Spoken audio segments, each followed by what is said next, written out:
सुमित मूलचंदानी जी को भी जोड़ते हैं आज अपने कॉन्वर्सेशन में। Sumit, good morning. फ्राइडे का मार्केट तो बहुत ज़्यादा कॉम्प्लिकेटेड नज़र आया। एक तरफ तो Nifty, bank Nifty okay, Sumit के साथ साथ हमारे साथ प्रशांत सावंत भी आ गए हैं। सुमित, आपसे शुरुआत करता हूँ। मार्केट डेज हाई की तरफ बंद हुआ, अच्छी शॉर्ट कवरिंग देखने को मिली निफ्टी बैंक निफ्टी में, और अगर ऑयल स्टॉक्स में जबरदस्त बिकवाली ना आती तो शायद 100-150 पॉइंट का गेन होता। यहां से कैसे ट्रेड करेंगे लेवल्स पे?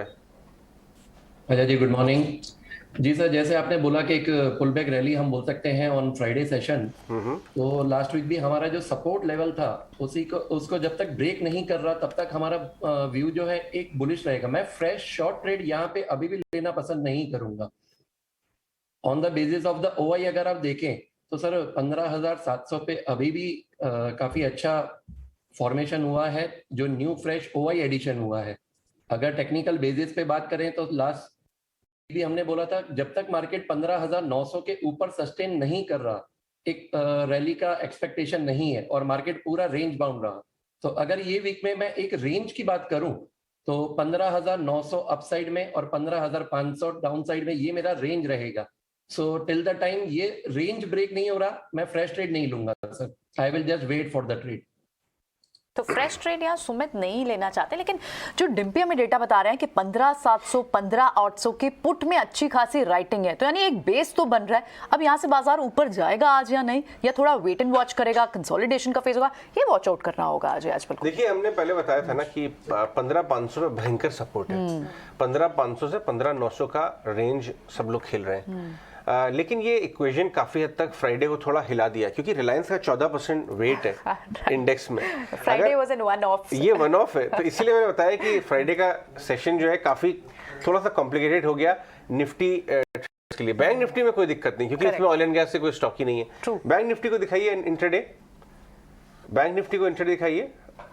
ये देखिए 134 पॉइंट रिलायंस खींच रहा था, ओएनजीसी 17 पॉइंट, भारतीय आईसीआईसीआई बैंक 20-25 पॉइंट नीचे हम बंद हुए थे, यानी ये 134 पॉइंट नहीं होते तो हम शायद 150-200 पॉइंट ऊपर बंद होते। ये देखिए, ये बैंक निफ्टी ऐसा बंद हुआ 114 पॉइंट। प्रशांत सावंत को भी जोड़ते हैं। गुड मॉर्निंग प्रशांत। प्रशांत, आप कैसे ट्रेड करेंगे इस समय, स्पेशली निफ्टी बैंक निफ्टी हो, क्योंकि वो तो दोनों ऑपोजिट डायरेक्शन में जा रहे हैं? जी, good morning Ajay ji, Priyanka and to all the panelist and सभी दर्शकों को नमस्कार। तो अजय जी, आपने जैसे कहा कि अगर रिलायंस और ओएनजीसी सपोर्ट कर दे तो हम ऊपर बंद होते।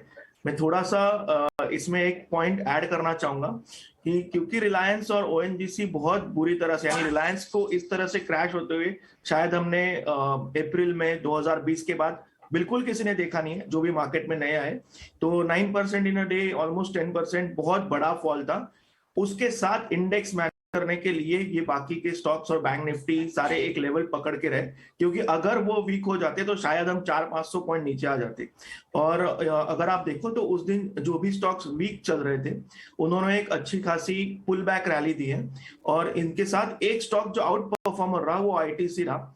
जैसे कि मेरा भी नजरिया है कि एफएमसीजी सेक्टर एक बहुत सेफ बेट होगा जब मार्केट काफी वोलाटाइल होता है, और मोर देन फार्मा, क्योंकि पहले हम फार्मा की तरफ जाते थे, बट अब मुझे लग रहा है कि फार्मा अभी भी एक अगर हायर बॉटम बना दे तब मैं वहां बात करूंगा। फिलहाल एफएमसीजी बेटर सेक्टर है।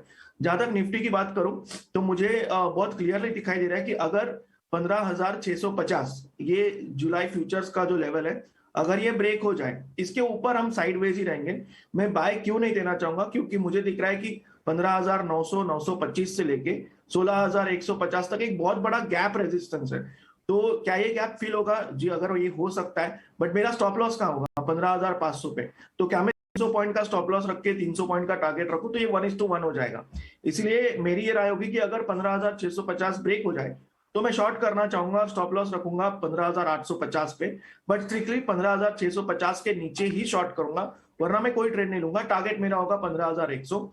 जब तक 15,650 इंटैक्ट है, मुझे लग रहा है कि हम कंसोलिडेट करेंगे इसी जोन में, जो 15,950 से लेके 15,650, इस जोन में कंसोलिडेशन चलते रहेगा। अगर 650 की डाउनसाइड ब्रेक हो जाए तभी ही हम नीचे की बात करेंगे।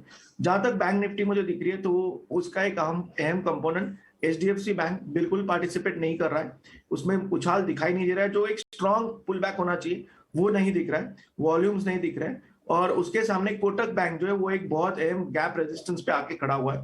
तो मैं इस पे वेट एंड वॉच करना चाहूंगा, और इसमें जो रणनीति मुझे बनानी है वो अगर ऊपरी साइड पे बनानी है तो थोड़ा मुझे वेट करना होगा। डाउन साइड मेरे हिसाब से 32,950 ये बहुत अहम लेवल है निफ्टी जुलाई फ्यूचर्स के लिए। जब तक ये इंटैक्ट है मेरे हिसाब से ये कंसोलिडेट करेगा, बट अगर 32,950 ब्रेक हो जाए और उसके नीचे हम क्लोज भी हो जाए तो मुझे लगता है हम स्ट्रेट 32,000 विजिट करेंगे।